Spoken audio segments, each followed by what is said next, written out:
All right, what's going on, everybody? Back at it yet again. And here's the thing, Josh. I gave you the notes on the show, so I'm going to kick this one off with a little bit of a rant.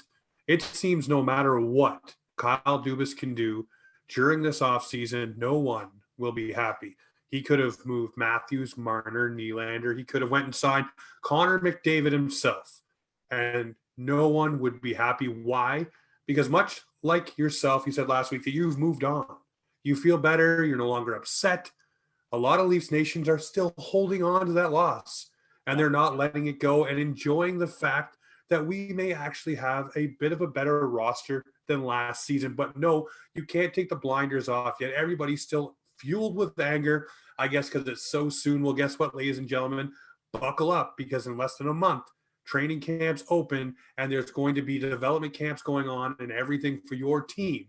So let go of whatever angst or problems you have with your team. For us, it's the Toronto Maple Leafs, and get ready, because hockey is coming back, and start getting excited about the guys that brought in. But I want to ask you, don't you think it's a little ridiculous? I mean, we're what now, 2 months removed from Toronto losing and blowing that lead? Can you not let it go and move forward? Guys have moved on from this team. New guys have come in. I think Kyle Dubas is doing a little bit of a good job this offseason with the limited cap space he has in addressing things for this roster. But I think you do have to park it and move on.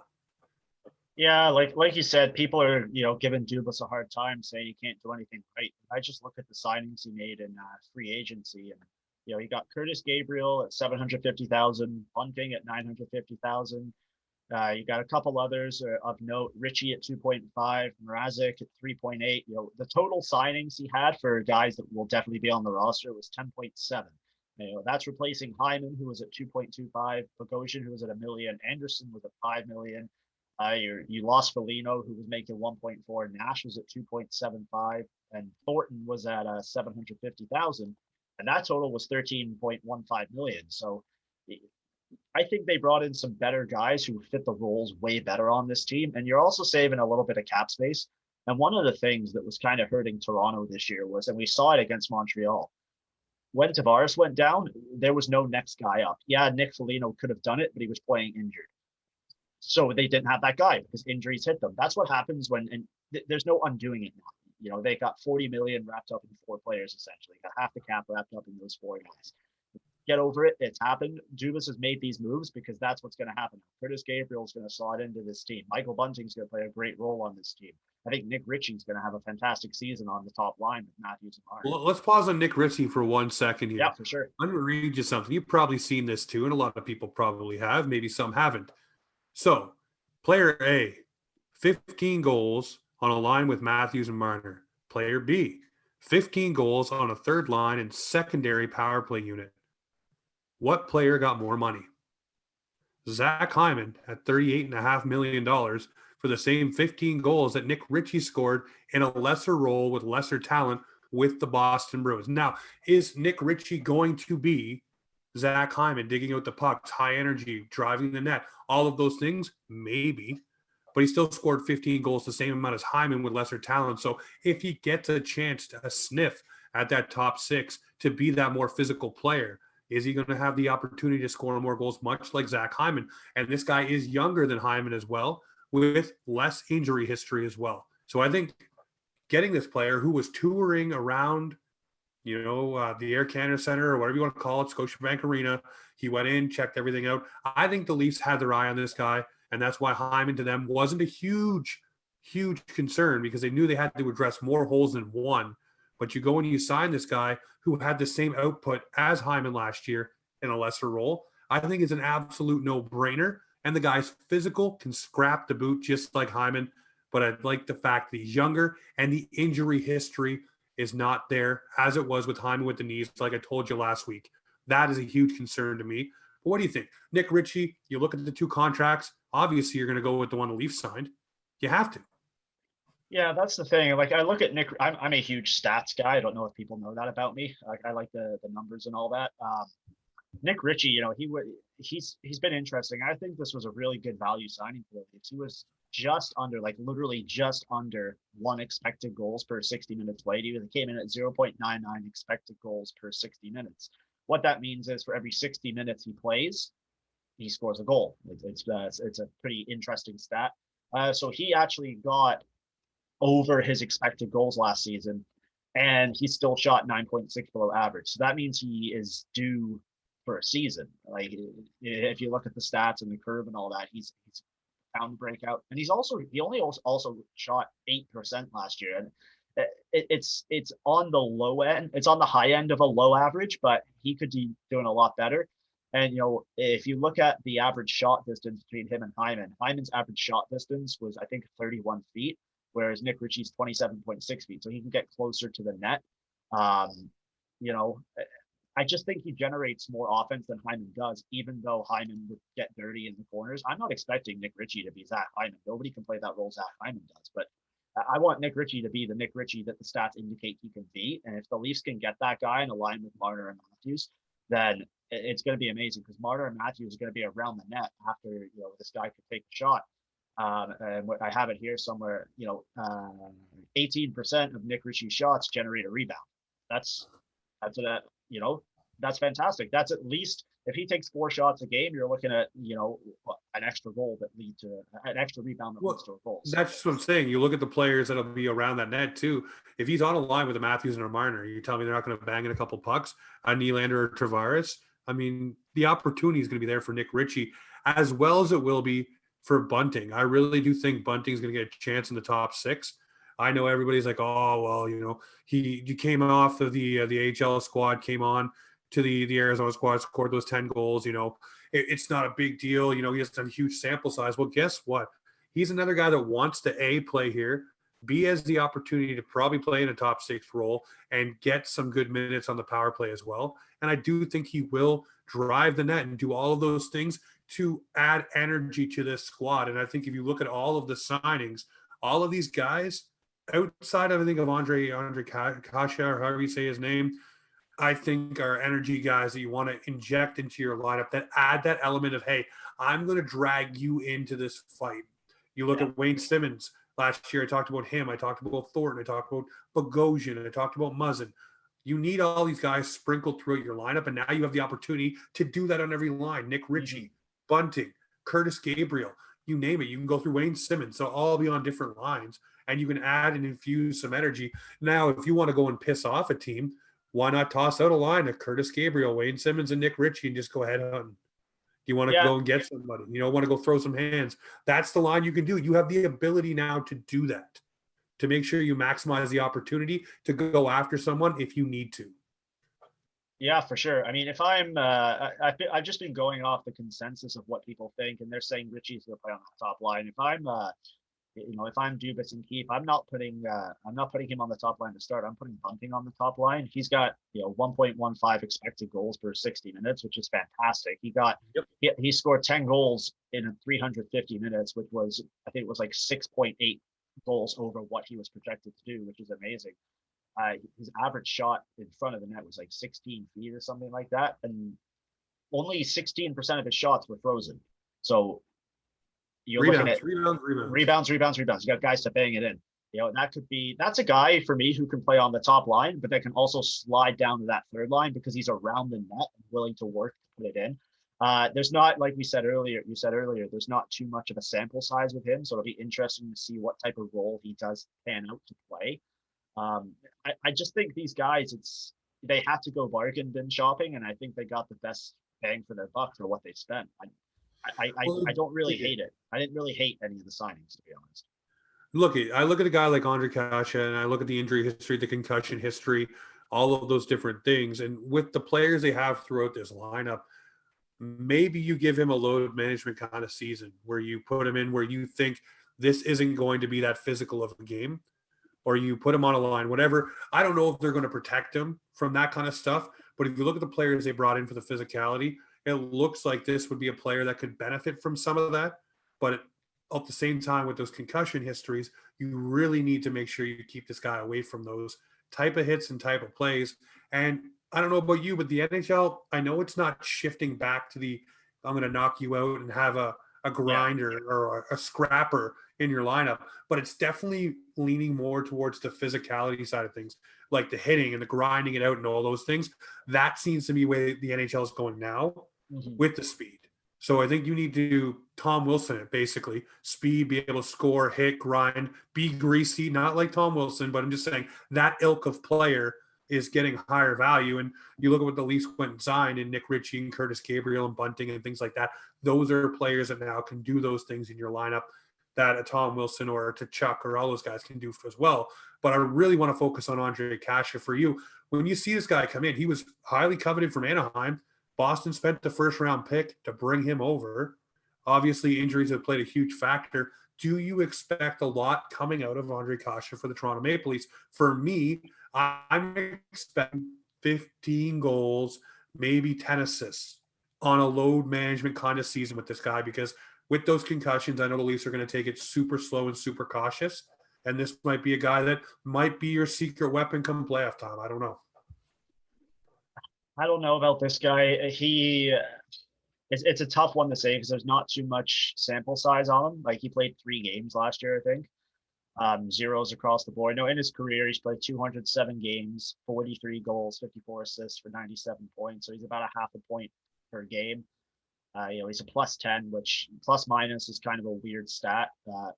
It's one of those stats that's only relevant if the number stands out. 48 penalty minutes, 2 power play goals. I don't know. This guy, I think you're looking at him to be on your third or fourth line. He may be able to fill in. I don't know. Like it's going to be interesting to see what he does. I don't have, out of all the signings, this is the guy I have.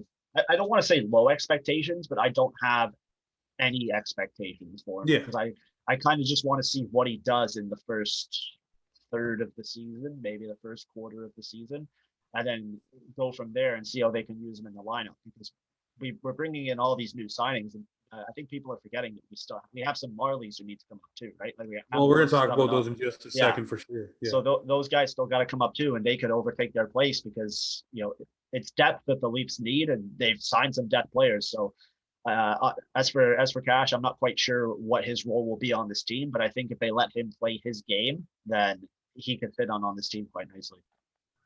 No, definitely. Well, let's touch about those Marlies before we jump into the goaltending situation here with the Leafs. I look at guys like Nick Robertson and Joey Anderson. Those are players that need to take the next step and come into this lineup. But from what I've heard and read, and also talking with a couple of friends of the show who cover the Toronto Maple Leafs, they said that the Leafs are very comfortable with having Nick Robertson play the entire season in the AHL and bringing him up a la Travis Dermott towards the end of the season and letting him play at the back end of that season and then lead himself into the playoffs as like a Travis Dermott-esque kind of thing. 27 games, get in the playoffs, get your feet wet. I don't think they're high on having him come in and take a spot unless he blows the doors off in camp. But, they went and signed that Gogolaglev guy as well.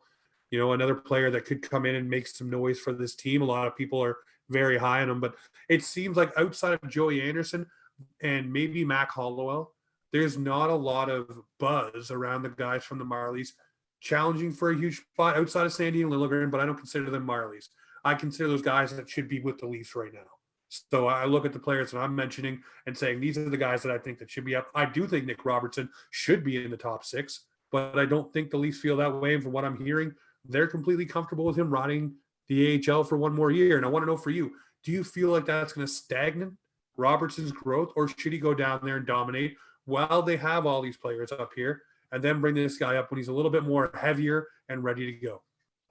I think I have a theory. I can kind of backtrack here where you're saying that people aren't really talking about the Leafs prospects in the minors and they don't have a guy coming up.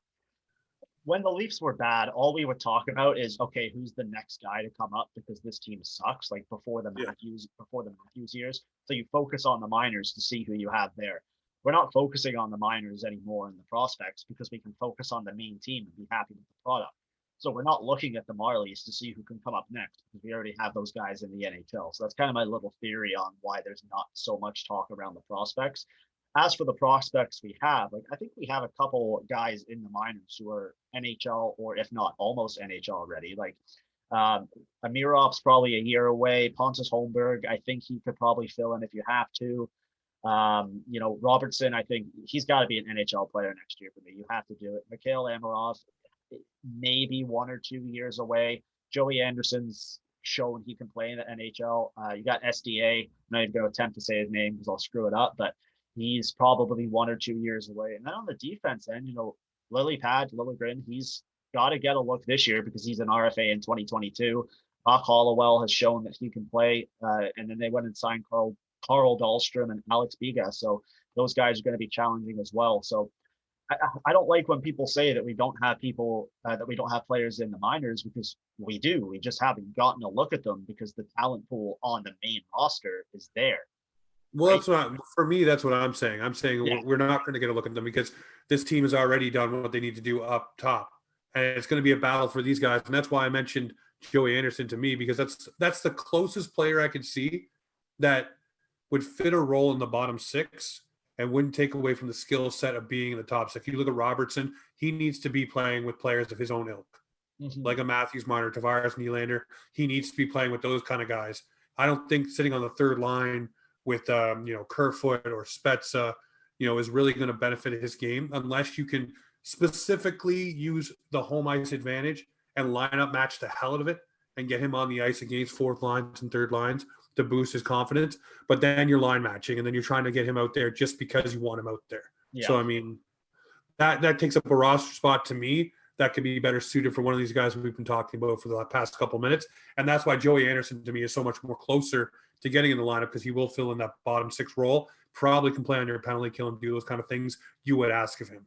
Nick Robertson higher up.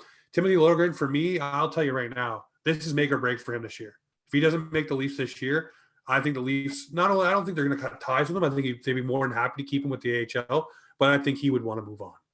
I think he would want to find himself another landing spot. Sandin definitely is going to be a part of the squad, but for Lily, I think this is make or break. Yeah, it's a prove it year for him, and I think it's the perfect year to do it because it's kind of a prove it year for everybody, right? Like if this team doesn't get past the first round this year, I think you're looking at a nuclear type of blow up, I believe, and it's going to start with the front office. I'm sure we can get to that later, but it's a prove it year for everybody, so I think it's kind of the perfect opportunity to see what you have and either get it done or don't. Sure. Definitely one of those years. Well, let's talk about the other guy they brought in. Obviously, we haven't talked about Petr Mrazek yet. A goaltender that is used. Here's the thing. I love listening to people say, well, this is ridiculous. I don't know why we went and got this goaltender. Do you know what this team needs? It needs that tandem. So Jack Campbell is always going to be part of a tandem. And you need a goaltender who understands playing either A, as a backup, or B, part of a tandem. Freddie did not want to be a part of a tandem. When they had Curtis McElhaney, he understood that he was the backup. He wasn't challenging to be the starter, but he understood his role. So now you have a player, Petr Mrazek, who understands how to play the 1A, 1B system as a goaltender in a tandem comfortably. He's not wanting to be the starter. Obviously, every goaltender who goes in the net wants to be the starter. But what I'm saying is he's not coming in there with the expectation that I'm number one. He knows he'll be sharing that net with Jack Campbell. There's no issue with that. Jack Campbell knows the same thing. He knows he's not starting that net. He's going to be sharing that net. And obviously, you'll roll with the hot hand and how it goes, it goes. The problem I have with the Petr Mrazek signing is the attitude issues he had when he was in Detroit. They're well documented. You can read about them. Those things can creep in. But from all things I've heard from Carolina, he was a great teammate, great in a tandem, did everything asked of him, not a problem. So I just want to make sure that we're getting the Petr Mrazek that is happy and ready to roll. And, some of the comments coming out of the Leafs locker room with guys leaving and things like that make you wonder if there's a little bit of toxicity in there and if some of these guys that we brought in can snuff that out. But I want to know from you, getting Petr Mrazek, are you comfortable with that tandem? Are you comfortable with those two goaltenders running with the crease for the Toronto Maple Leafs? Because a lot of people said you're not going to win with this tandem and you cannot win a Stanley Cup with these two guys, which I don't know if you followed along, but I pointed a whole list of guys that have done this before and come in and won a Stanley Cup, whether it's Binnington, Murray, whether it's Antoniemi, all kinds of different guys who played in tandems and stepped in for a starter or whatever and ran with the net and did something magical. So it can happen. But for you, where do you land on Petr Mrazek? I don't think you're looking at a tandem. I think he is the backup.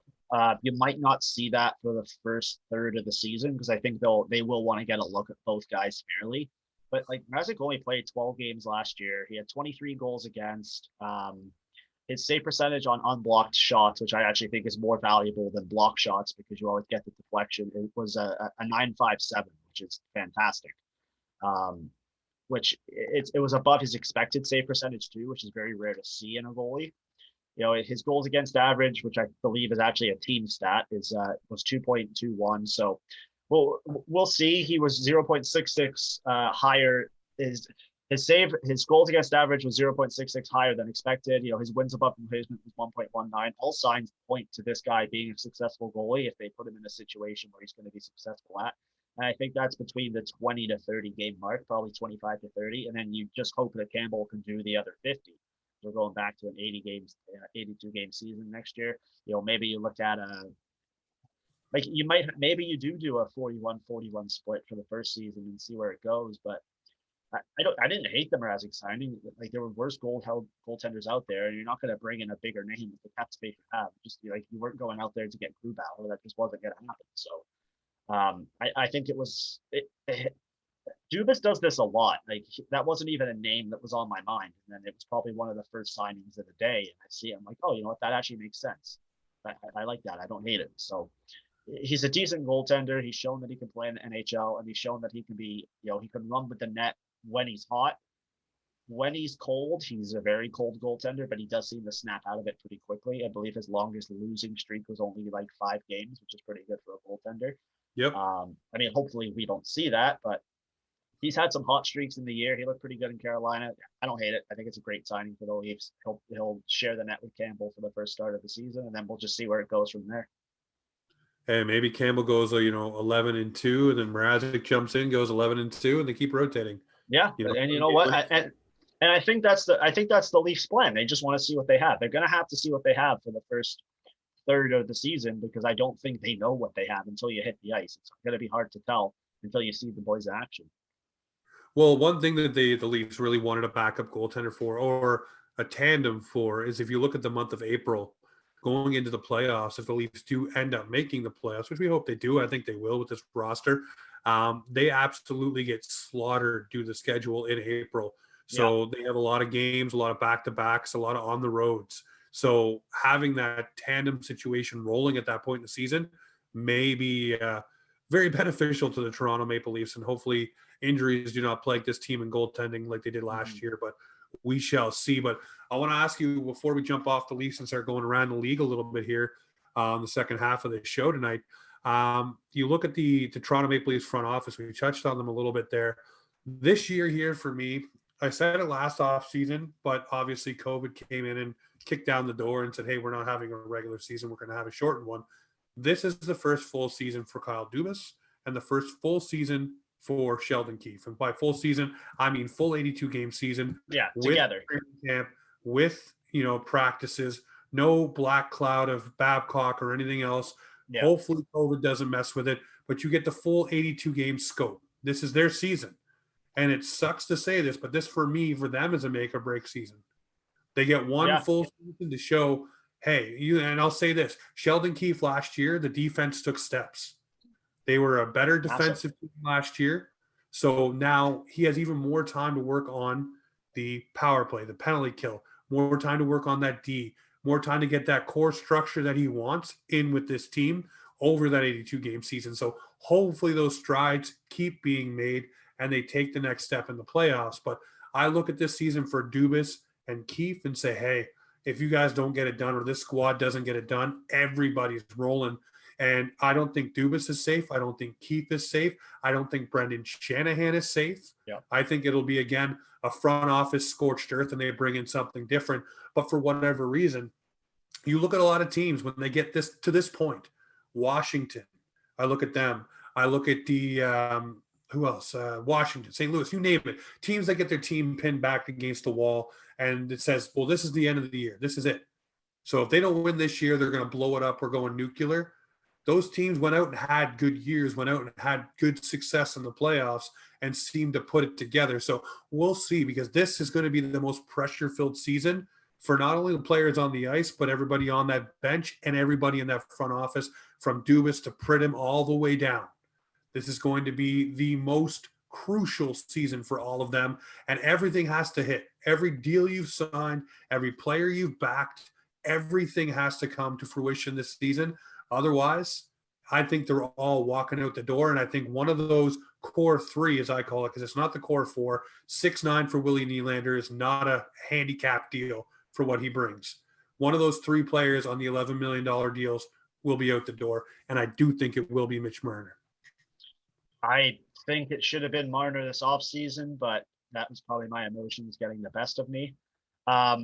There's a guy on Twitter, I don't know if you follow him, at JFreshHockey. He's really good. He has some stuff. I think I subscribe to a couple of his things. He has this model, and it pumps out predicted standings based on what the teams had. And on August, we get the date right here. July 30th, he pumped out some standings with the current rosters that the team has. And he had Toronto finishing second in the Atlantic at 109 points, just 2 points behind Tampa Bay, who got 111, and then 8 points ahead of Florida, who had 102, and Boston also had 102. So this team, the models like it. I think Dom Lucian had some positive things with his model too with the Leafs. So, but like I say, the model and the ice, the eye test and analytics, they don't always meet. That's why you got to be fair and look at both sides, which I think I do a fair job of doing. So I always like looking at the off-season predictions and then taking a look at what they do on the ice. So we'll see what happens there, but just wanted to shout that out because I thought it was, people are saying this team doesn't even have potential with the names they have on paper. And you look at that, second in the Atlantic, 109 points. So. Well, that's what I was saying earlier, though. I mean, you look at this and you look at what the models show or whatever, right? I look at all these things too. I'm with you on that. But then you look at all the fans saying this team isn't going to contend with the signings they made. It's like, can you pull your head out of your ass for a second and just look at what's going on? Yeah. Just look at this team, okay? Even without those signings, you still have Matthews, Marner, Nylander, Tavares, Riley, Brody, Muzzin. You have two capable goaltenders in the net. A lot of teams don't have that. A lot of teams don't have one superstar. Superstar is what I'm calling a guy who scores in the top 5 of the NHL, in my eyes, superstar. A guy who wins the Rocket Richard Trophy, superstar. Yeah. A guy who's a point per game player for your team, John Tavares, superstar. Willie Nylander, I'll put him on the rung. He's a star because he can get it done. If he turns it on, he can probably be a 40-goal scorer if he turns it on. But I'm just saying, teams don't have that luxury, and the Leafs do. So I think everybody needs to park their emotions. Again, I'm going to say this. Park those emotions and get excited for what's going to happen with this team. Everything the meathead section of Leafs Nation has asked for has now come to fruition. You've got your Nick Ritchies, you've got your Curtis Gabriels, you've got your physical players, which we all love. I avoid that side of Twitter. I know, but you know what? You see it still. Yeah. You still see it, and it's a very vocal minority, but you still see it in a lot of people. When the Leafs lose or the Leafs are in this part of the season, a lot of people jump onto those bandwagons with those type of guys and start getting hyped up with them because they're still upset and pissed off, which, as like I said, just park your emotion and get excited for what we have because this season probably will be really good. And this season, probably they will take those next steps. But we don't know until they get on the ice, and it sucks. We have to wait 82 games until next spring to see it. But guess what? This is what we got. And if you're a fan of a hockey team, this is what you sign up for. Yeah. You sign up for the heartache, and you sign up for the excitement, and you sign up for the disappointment, and you sign up for the excitement. Hi, Raptors fans, we just lost Kyle Lowry. You sign up for that too. You sign up for it across the board. So, but you know what, though? You mentioned that it doesn't really matter till April, and it doesn't. I don't care what this team does in the regular season. If you win the division, great. Prove it in the playoffs. And I think that's what we're waiting for. Like, I'm not going to get – and I was saying this in the beginning. I was heated after that playoff loss because that was friggin' heartbreaking. But you look at this team now, they have potential, but I don't care if they have potential in the regular season. Finish fourth for all I care. Make the playoffs and upset the first seed or whatever. I don't – it's you got to prove it for me in the playoffs. And I think that's when I'll start to really, like, care about this team again is when they make the playoffs. But the regular season, if they lose to 3-2 in overtime to friggin', I don't know, Seattle, I'll be like, oh well.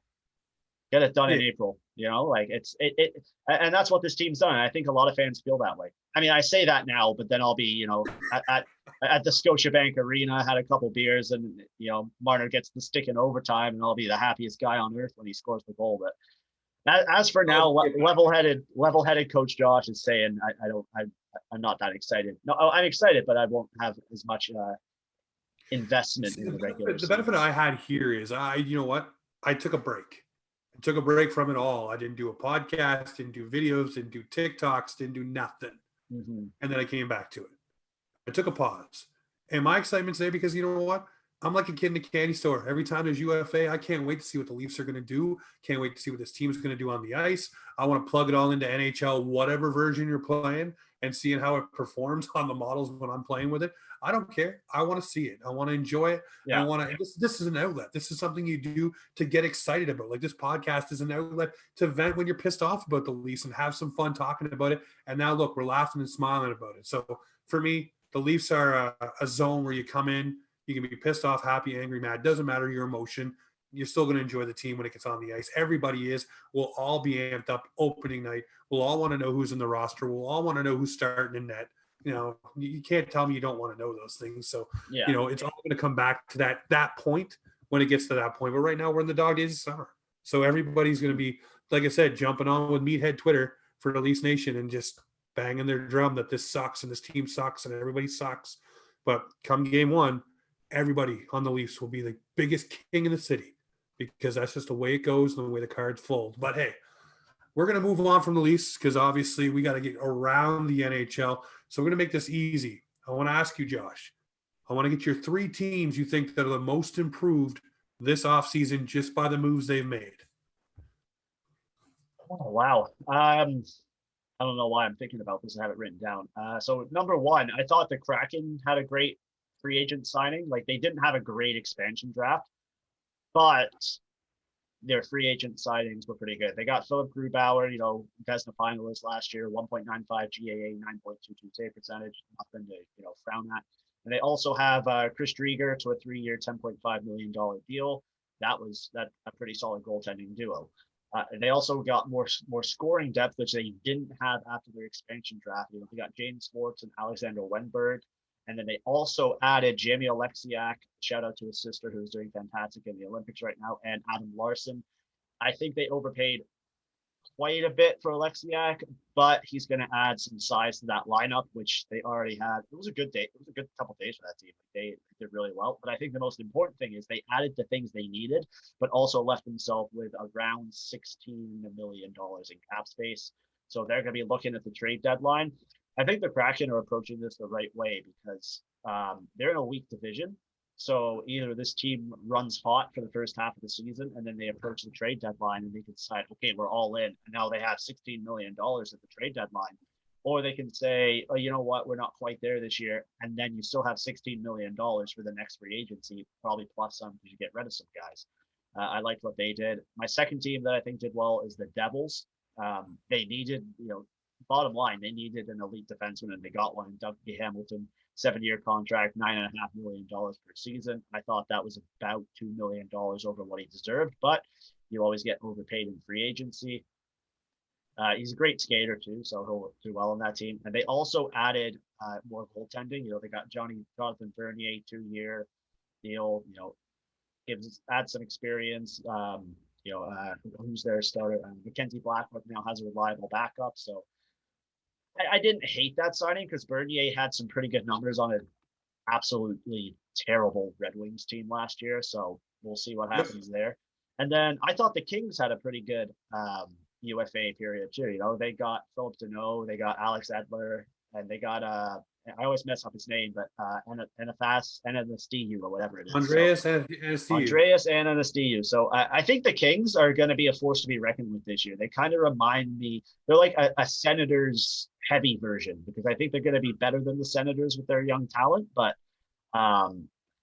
you know, those 3 teams kind of stood out to me on the free agency day, and I liked what they did. So I didn't hate it. So that's the Kraken, the Devils, and the Kings were the top 3 winners for me personally. Well, I'm going to echo you on the LA Kings, and shout out to Dennis Bernstein of the Fourth Period, friend of the show. He would be mad at me if I didn't say how much we think the young players are going to play a role on this team next year and take a step. The Turcottes and all those kind of players that are waiting to get in the lineup and take that next step. So I'll shout out him on that. But I do believe guys like Philip Deneau, You put him in behind Anze Kopitar. Now you have two Selke-worthy centers, 1-2 in your lineup. Alexander Edler comes back, helps out that back end. Andreas Anastasio, a player that can put the puck in the net, can play a little bit of a heavy game. And also another, wire kind of signing, Elias Anderson coming over there. Yeah, He used to be property of the New York Rangers. We all know he did the silver medal tossing it over the glass and all that good stuff. that was But my he is favorite moment. Well, it was you know what? it wasn't the medal toss. It was the fan that caught it, took off 4 jerseys to reveal the Get to that Sweden one. jersey. That was so good. Yeah, no, it was absolutely awesome. But to see him come over to that squad as well adds a little bit more center depth, a little bit more offensive pop, and things like that. So another player you can bet on and see what he can do. I mean, low cost, I think in the 700,000 range for him. So league min, I think 764. So not bad. The LA Kings was one of my teams. My other team, I begrudgingly say this only because I work with a Flyers fan who rubs a lot of salt in the wound. And then it was the last year of high school for me when these guys put out the Leafs with a Jeremy Roenick shot coming down the wing, and the Philadelphia Flyers. Mm-hmm. For me, the trades they made to address their back end, to help out Carter Hart, that was huge. But then also going out and signing a veteran goaltender to back him up in Martin Jones, a guy who probably needed a new start somewhere else. A 1 year, $2 million deal. I'm going to cut you off there. Martin Jones is a not so good goalie who has been traded or signed in a market that is not goalie friendly. I can't think of a word. I cannot think of a worse market to be a mediocre goaltender than Philadelphia. So I really hope it works out for him because he needs a break. Well, I hope it does too. But here's the thing: all signs point from the way that they built their defense that it should be better than it was last year for him from San Jose, and it should be better for Philly as a whole. The way they've readdressed this team and making players who want to play there. Like they got rid of Voracek, who obviously did not want to be there. Bringing a character guy like Nate Thompson, bringing in a power play specialist in Keith Yandel. I mean, that's huge, right? You build that defense up, and now you got guys like Ellis, you got Yandel, you got those players that you want to bring in to change that culture. You also bring in Cam Atkinson from the Columbus Blue Jackets, another I care and want to play for your team player. So I like what Philly did in their offseason with the signings and everything. And the other team that I really like, and I'm going to get grilled over the things for this for being a damn homer, I like what the Leafs did. And that's an easy answer, but I left them off my list on purpose, but I did like what they did. They went out and had a simple offseason. They weren't splashy, they weren't flashy, but they plugged the holes they needed to plug. And I don't give a rat's. We didn't even talk about this guy, which we should have.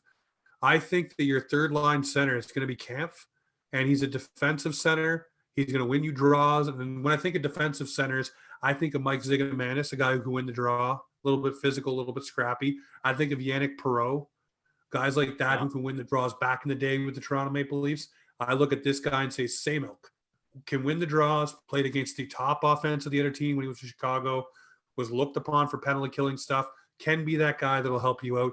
And that's an under-the-wire signing or, water signing, whatever you want to call it, that we didn't talk about. But I think the Leafs definitely had a low-key good off-season. And I know I'm going to get roasted for that, but I definitely do think they did. For now, we'll flip the coin. What are the 3 teams for you that had a bad off-season, absolutely bad off-season, and, may have turned their fortunes to the worst? I'll start from 3 and go to 1 because I think that'll be funnier this way. My number 3 team, who had their third place team, had an awful offseason, was the Calgary Flames. Their big move was signing Blake Coleman to a 6-year, $29.4 million contract. He's a great player. He's won 2 Stanley Cups in the last 2 years, but that is a massive cap hit and a lot of term for a guy that is now going to a team that's not really a cap contender. And they did absolutely nothing to improve their blue line after losing Mark Giordano to the Kraken. The Flames needed a shakeup here. They needed to either get rid of Kachuk or get rid of Gaudreau and Monahan, and they didn't do any of that. They've done absolutely nothing to help their team, and it's really tough to see this team actually taking steps forward this year. They could do it and prove me wrong, but I just can't see it. My second team, and I'm surprised it came down to this, were the Carolina Hurricanes. They ranked 3rd in save percentage last year and 4th in goals allowed with the goalies they had. They lost Nedeljkovic, they lost Reimer, and they lost Mrazek. They, traded Nedeljkovic to the Red Wings, and then they signed him to a 2-year, $6 million contract. I didn't understand this for the Hurricanes. I thought it was a horrible look for them. then they bring in Freddie Anderson and Antti Ranta along with Alex Leon. It's a massive downgrade. Like, we love Freddie, but that's a downgrade. And the Hurricanes didn't have, or they did have the cap space to re-sign Dougie Hamilton, but they decided not to do it because they don't want to pay the players. And they also brought in Tony DeAngelo, which, yeah, he's a good NHL defenseman, but that was not the best PR move for them. And then my number one team that, didn't really do much, or the signings didn't make sense to me, with the Boston Bruins. Like, they added a lot of depth up front in free agency with Nick Foligno, Thomas Mansk, Eric Holla. On the back end, they brought in Derek Forbett, but they also re-signed two of their own free agents. Obviously, they re-signed Tyler Hall and Mike Riley. Goaltender Linus Ullmark, but I don't know if he's the guy for that. Their need was a top four defenseman, and it hasn't been addressed.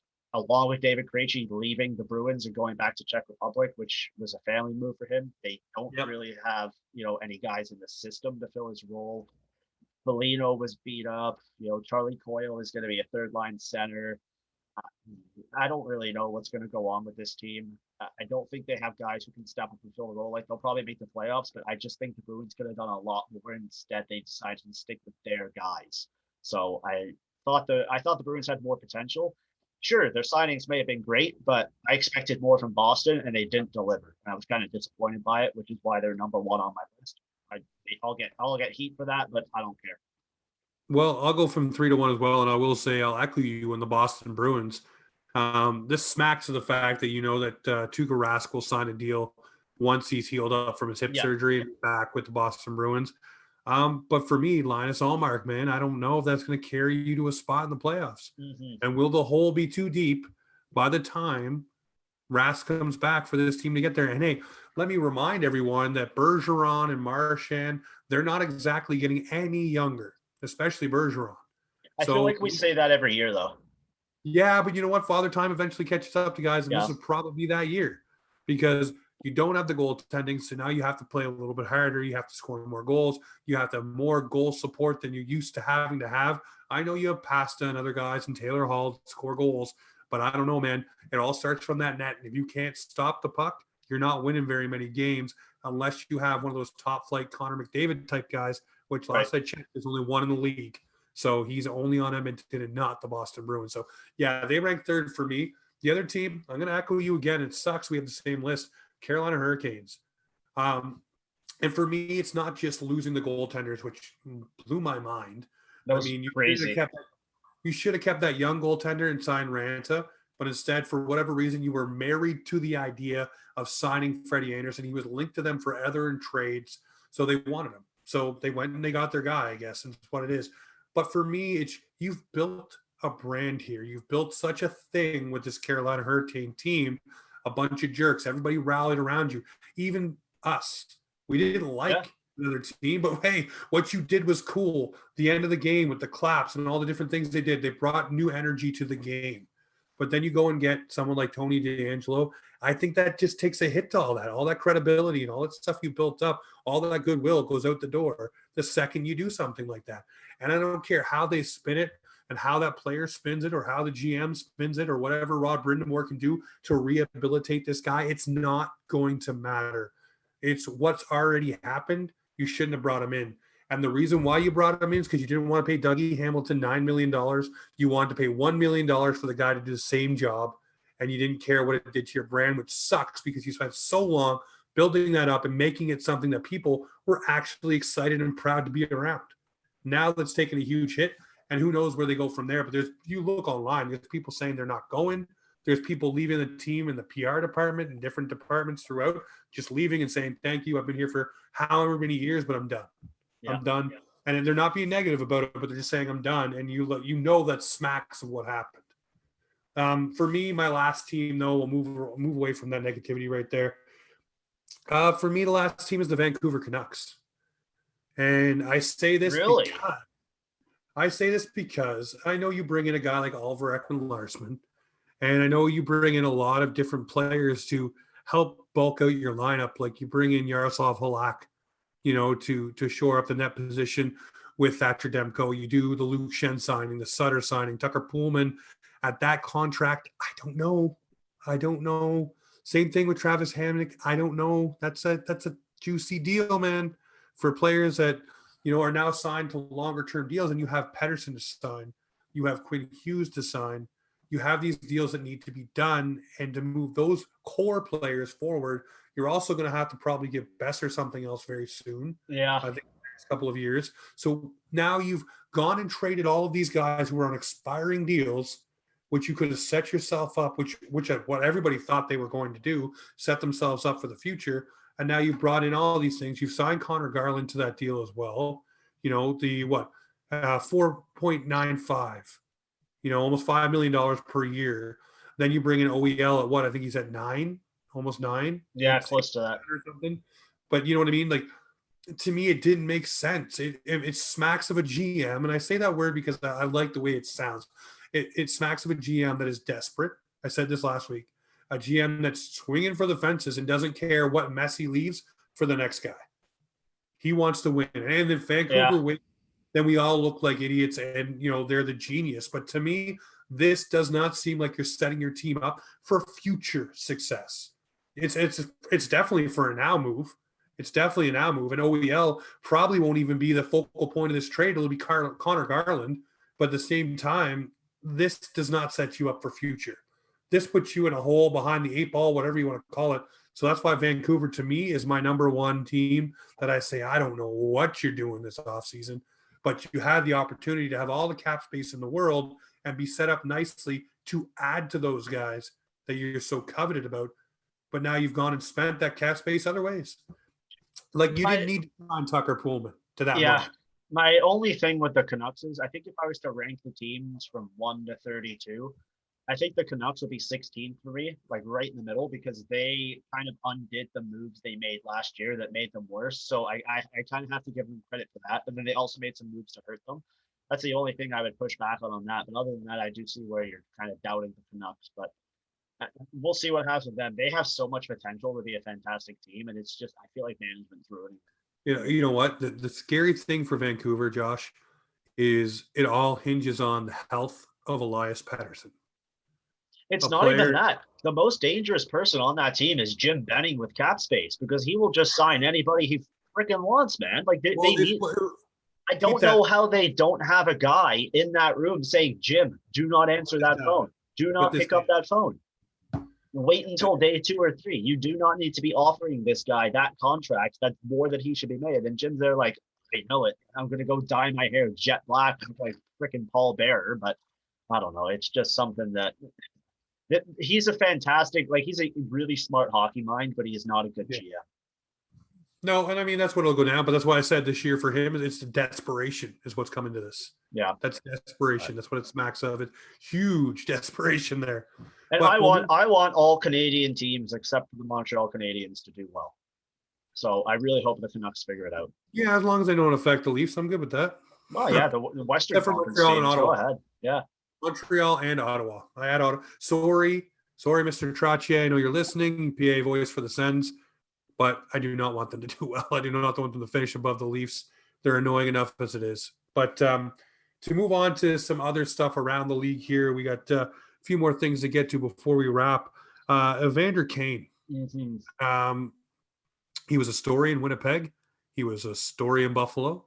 He was a story now in San Jose. Obviously, I'm not going to touch the personal life stuff.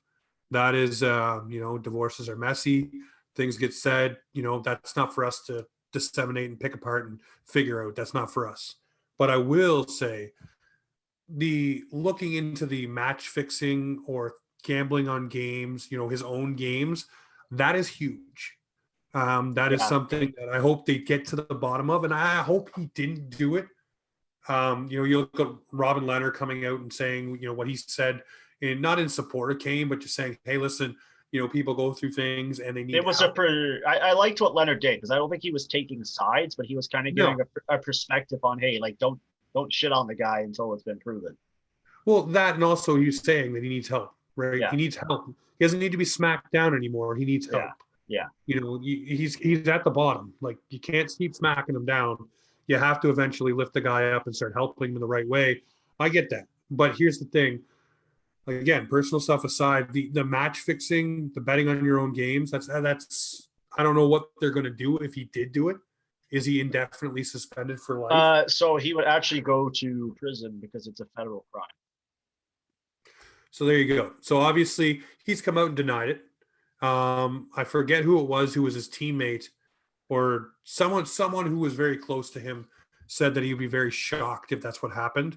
I think actually it was Robin Leonard. I do actually think it was Robin Leonard. Yeah, I think they've played together. So yeah, so I do think it was Robin Leonard, but the whole situation sucks because you don't want to see anybody do bad. He had the bankruptcy stuff. He had the bad teammate stuff in Winnipeg where they threw his clothes in the shower and stuff like that. Now there's this picture of him trying to dap, Dustin Byfuglien, and he's shooting him the bird as he's walking by, so he hasn't been the best teammate. And apparently even in San Jose, there's some guys that don't exactly like what's going on there. So I don't know.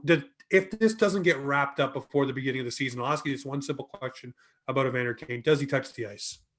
So the NHL came out, I think it was actually like 10 minutes before the show. The NHL did say that they would wrap up this investigation by the start of training camp. So they will have an answer, which is perfect. We obviously won't touch on the family stuff because we don't know what's going on there. But no. It is, there's just a couple of notes here saying, in January, Kane did file for Chapter 7 bankruptcy with debts up to 26.8 million, assets of 10.2 million. And according to this filing, he lost 1.5 million in gambling 12 months prior. So if he was, taking the statistics there in the notes, if he was betting on his own games and losing money, then I don't think he was. I don't know about that one. But in a March filing, he said he was in counseling for his gambling issue, and he was quoted. This was to The Athletic. With respect to my gambling, it has been an issue in my past, and it would be inaccurate to pretend it has not had a negative effect on my life, financially and otherwise. He wrote in a declaration attached to the March filing. I have undergone and continue to receive personal therapy to deal with it and other matters, and hope that the issue is behind me. So obviously, from like that side, he is receiving help, which is the best thing to do for him. He is a talented hockey player, but at the end of the day, the investigation is still open, so we can't assume anything. We can't jump to any conclusions. At the end of the day, he needs to get himself in line, like in his personal life and all that. And you know what? I hope for the sake of him that he hasn't been betting on his own games, because that's a huge, huge thing. Like you see it. I don't know if it's ever happened in the NHL before. I know there was that whole controversy with the ring of people who were apparently betting on the games. And people looked into it, but it never happened. There were some big games involved with that. Like Wayne Gretzky's. Yeah. That never panned out to be anything. Also, I don't really know if hockey is the type of sport where you can kind of bet on your game. It will even throw games and things like that. I don't know, man. Yeah, it's such a team-oriented game. So is he betting on his own turnovers? Like, I don't know about that. It's interesting. I hate to say it. The one thing I took away from this story, and I don't know if this is something that anybody else thought of, the NHL was so fucking quick to jump on this and put out a public statement. Yeah. And they still have not said anything about the Blackhawks. We're going to get to that in just a second, but no, I agree with you. Yeah, no, we'll park the Evander Kane situation. For me, I just want to see it resolved, and I'm glad to hear that they will have it done before training camp, because I really would have thought it was interesting to see him either on the ice or not on the ice, because that's a story that will hang over a team, and you don't want any negative things heading into the first full season after a couple of pandemic plague seasons. You kind of want everything to be, hunky-dory and ready to go, especially with Seattle coming in. You want no negative press, but you're going to get some with this next one. You got the Chicago Blackhawks problem from 2010, with the coach. We're not going to name names, but obviously Nick Boynton saying who knew about the Blackhawks situation, named every single person. Yeah. I didn't. You're gonna have to fill me in on this, because I didn't know. I haven't read this story, so I'd rather hear it from you, because there was when I googled it, there was so many articles. So I just want to hear what it is. Yeah. So Nick Boynton came out and said that I believe it was I think it was Jonathan Taves. Let me just see. Did you see? Yeah, while you load that up, Jonathan Toews was out with a autoimmune disease this whole last season, and he's at Lollapalooza partying it up No, this weekend. he's out playing, having fun. The Delta variant's out there where Lollapalooza is, and you're out there with your boys. So So here's one thing that you want to keep an eye on. If you haven't already, follow Rick Westhead. He will be on the Steve Dangle podcast yeah, this week, so you want to make sure excited you for that one. that out. But Nick Boynton says Patrick Kane, Patrick Sharp, Brian Campbell, and everybody else knew about the abuse from former video coach Brad Aldrich. So he said all these players know. So that's the who's who. That's the who's who on the team. That's your Caners, that's your Sharp, that's your leadership group. Soupy at that point was part of that leadership group. So everybody apparently knew. He's not the only one to say this. And here's the good thing, though. Now, I believe it's the owner of the team has come out and said every finding will be made public. So everyone will see the findings. That's huge. That's huge. The only thing that Elliot Friedman said this might be a problem with is people wanting to come forward or say the truth, because now they know their name's going to be out there, because everything is going to be out there in the public. But here's the thing. Players like Nick Boynton and the other and Sopel and those guys are going to put it out there anyway. So if you're not going to, and it ends up being found to be true, and you're sitting there with your hands under your ass, not saying anything, you're not going to look any better if your name was already mentioned in this or you're a part of it. So if you sit back and say nothing, you're just as guilty as saying something. So you should get it all out there, because it's all going to be made public. And by the sounds of it, it doesn't sound like it's going away. Rick Westhead has been putting the pressure on this, but everybody. I think if we're acknowledging Rick Westhead, we also need to acknowledge Katie Strang. She's done a fantastic job of this as well. And I forget the other one as well. There's another person with Katie Strang who broke a little bit more of this as well. But they're putting the feet to the fire, so to speak, and making sure something comes of this, because it wouldn't have. Like they always say, it would have got lost in the Monday morning news cycle if it didn't. And this is the thing, players like Nick Boynton and Brent Sopel and those guys coming out and saying what they've said. Now the ball's rolling. Now there is actual players linking themselves to this. And now you have people saying, I don't want to talk about it, or I'm not going to comment about it, or I'm talking to such and such about it, but I'm not going to answer you about this right now. So there's stuff to this. So that there's going to be more of this. And I want this to come forward. And I will tell you right now, whoever is working in the NHL who knew about this and has now come out and denied it, whether it's Cheveldayoff, director of player personnel for the Chicago Blackhawks at the time, Mark Bergevin, whether it's Stan Bowman, whatever players, and nobody did anything about it, I think they should all be gone from the NHL. I think they should. I don't care what your standing is with another team. I think if you knew about this, were a part of it, turned a blind eye to it, I think you should be gone. No excuses, no exceptions. Well, you should be gone. There's not really been anything like this that has come to light in the NHL or other sports. And I kind of did some digging, and then my light bulb kind of clicked. And the closest thing I could relate it to was the whole Donald Sterling thing. When he was with I believe it was the Clippers, and he made a racist remark, and they had an investigation, and eventually he was forced to sell the team, and he was fined $2.5 million, which was the maximum allowable under the CBA, blah, blah, blah. And since then, we haven't really heard anything from Donald Sterling. This is on a whole nother level, because, sexual abuse allegations, I'm sure we've all read the court filings. So that stuff is just absolutely disgusting. I think you're looking at, if all these people are found to be an accomplice in this, you're looking at Cheveldayoff gone from the league. All the coaching staff on that team gone from the league. You're looking at Quenneville gone. Bergevin probably gone. You're looking at players who are currently under contract. You might have to suspend them or bar them from the league. And I don't know if you're going to kind of see an Astros situation here, where if the players come forward and help the league, well, they'll have immunity over suspensions. I think this would help the suspensions massively, because I don't know, man. It's such a tough situation to handle, and we want justice for what happened.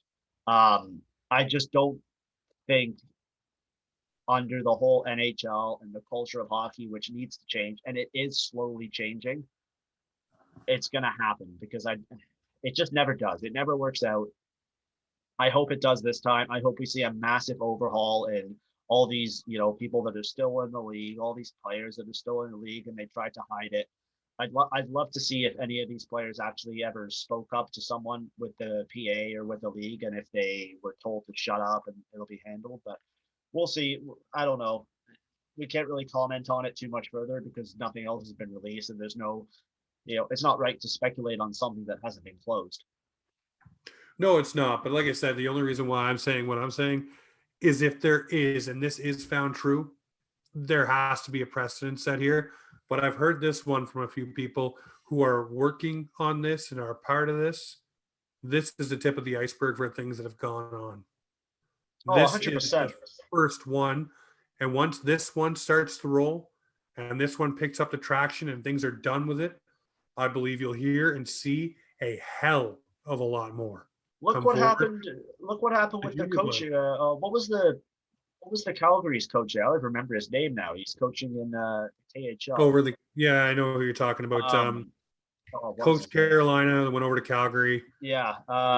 It's on the tip of my tongue. It doesn't even matter. I know what right. Like that came out, and then eventually the Babcock stuff came out, and then a couple other things came out. The Dallas Stars stuff came out, and look what happened there. And now this is coming out.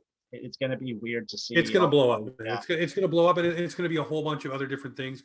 Not only for the NHL. I think it'll also affect junior hockey as well. Mm-hmm. And I think you'll see things from across the board. And I'm going to say it like this. I think you'll see the cockroaches start to scurry. Yeah. Once things start to come down and punishments start to be doled out, I think you'll see a lot of people and a lot of different things start happening that you wouldn't expect to happen. Yeah. And it makes me wonder why there was rumblings about Bergevin, last season about maybe he wanted out, maybe he wanted to be done. Maybe he knew this was coming. And maybe he just knew he didn't want to face the music. But we'll see what happens. He's there now.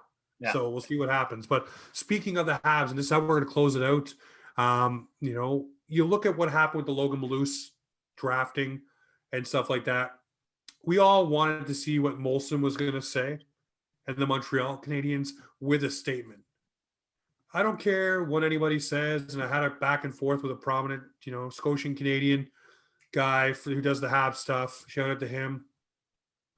For me, I felt it was greasy. It was slid in there a half an hour after free agency started, and everybody's buzzing about everything else.